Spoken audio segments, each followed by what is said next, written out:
Well, one can dream, can't they? Back and forth with this. So, once again, yes, rumors of Ben Affleck coming back as Batman and doing his Batman movie. Um, and according to this one, with Bounty in the Comics via, who is it? We got this covered. That the only thing keeping it from happening is the Ben Affleck wants creative control, and if he gets that, he'll do it.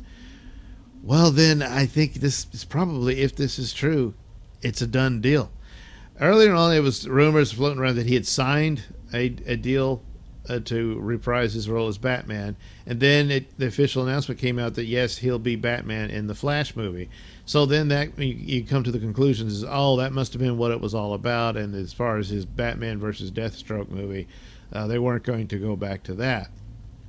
However, with all the excitement over Snyder Cut and AT&T banking big on that for the purposes of HBO Max, it certainly stands to reason it's very credible that AT&T really wants Ben Affleck back as Batman, because it adds more to the overall excitement of that. And of course, the fan response, he's really loved as the character. He's about as close to the comic book Batman you'll ever get from the movie versions of him. And so that's a big pull for the main parent company, saying, yeah, we want to do, what can we do to get him to do this? And if creative control is all there is, that's the only stumbling block, I don't really see it as that much of a stumbling block at all, because I'm pretty sure AT&T would give it to him. Now, the scenario could come about that the only strings attached was they wanted a part of Snyderverse, because I mean that's who cast him, that's the Batman he is, but it's referred to that this got it covered. The rumor says that the Batman film that he's interested in doing would actually be a prequel to Batman versus Superman, and so to not weigh it down with continuity. However, there's some details in that Batman versus Superman, most notably that Robin is dead. So would this be before Robin's death or after his death? When he goes up against Deathstroke. And I'm not sure what the original plan was. I don't know that it was to be a prequel. I think it was kind of going to spin out of the Justice League, because there was that scene of Deathstroke makes his appearance there who helped Lex Luthor escape Arkham Asylum. And even though it was, redone with dialogue and whatnot, quite a few of those scenes was actually what Zack Snyder had shot. So there was going to be this Deathstroke scene in it, and then Ben Affleck was going to do a movie about Batman taking on Deathstroke.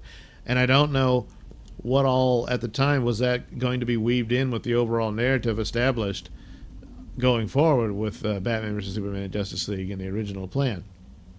So that could be matters he would have to deal with trying to do his story either way, because of things revealed in the Batman vs. Superman film. So maybe that's part of the stumbling block. And they said, yeah, but come on, Ben, you got to make it a part of the whole thing. I don't know that he would have that big of a problem with it, because if there's somebody he really respects and likes out of all of this, it's Zack Snyder. He's always been very positive about it, because everybody is just about, everybody who's actually worked with the man, they love the guy. So Zack Snyder could go a long way to convincing him to come back. And it also begs the question of, after Snyder Cut is done, will they continue with what was originally supposed to be 2 more Justice League films? And Ben Affleck would come back as Batman for that, unless they're going to depend on the Flash movie to time warp the role, and either it's Pattinson or some other Batman that they establish, because Ben just doesn't want to do it. That could be. But it goes on about the problems at the time when he left, and says that, once again, Jeff Johns, who is always the villain in these stories, forced him out. Well, Jeff Johns didn't really have that kind of power. It stands to reason, apparently, they didn't get along, and that he was interfering with what he wanted to do, and that type of interference is the kind of thing he wants to avoid coming back, which I don't think that's going to be too hard for AT&T to grant him. but Jeff Johns, I think the bigger reason was his own personal problems he had at the time, and problems with Jeff Johns would only compound that, and just like he's all right, I'm done. And that was that. That was the end of it. I mean, because initially it started out his movie was going to be directed, co-written by him, executive produced, and starred in it. So it was completely his movie, and then all of a sudden he wasn't a director, and then okay, I'm not even Batman. So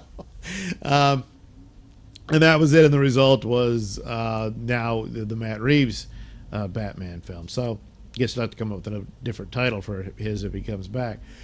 But so it logically, and based on what it appears that we do know, it makes sense that this could be true. And certainly I believe AT&T wants him back. And if that was the only problem, that's his only problem with, well, I'm not coming back if I don't get creative control, then I'm thinking maybe the original rumor that he signed a deal is not just the Flash movie. He signed a deal, and this is in the works. It completely depended on Snyder Cut doing well. Now, if this thing bombs for HBO Max, all of this goes into the crapper, I don't think it'll bomb. I'm just wondering if it'll perform to what they want, and that's always been the problem with these. The Man of Steel and Batman vs Superman, it didn't make Marvel money, but it made money. But they wanted Marvel money, so it depends. I don't know how high the goal for Snyder Cut is. It might be a little unfair, but the hype is huge, so it stands to reason it could still pay off, and then we could get perhaps more Justice League and Ben Affleck's Batman, and he can do his film, whether it's as a miniseries or a film. Either way, I'm pretty sure it'll be an HBO Max deal to maintain that separation, I guess, between the Batman with Matt Reeves and Robert Pattinson, although I don't know if there's much of a theater industry for them to show their film, but that provides whatever separation they want, more or less, even though they've embraced the multiverse and say, well, there's different versions of Batman at the same time, whatever. But boy, I tell you, the excitement about Ben Affleck being Batman is pretty huge, a lot more than for the Matt Reeves film, which may be good. It looks kind of cool. We'll see. But yeah, I really want more Ben Affleck as Batman, whatever I can get, and hopefully his own film or miniseries, whatever form it'll take. And so yeah, if it was the creative control bit, that's it. That was the only stumbling block. Then I think that's been cleared. I think AT&T. Let me just shove that out of the way. Come on in, Ben. And so it may already be a done deal.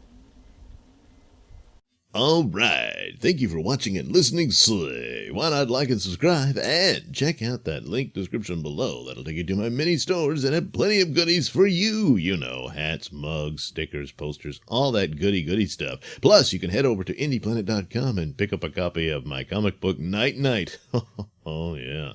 Plus, you can also catch my podcast, Mr Nailsin Show, over at RadioMisfits.com. And you can also watch my videos on my channel at BitChute. That's the Mr Nailsin channel on BitChute.com.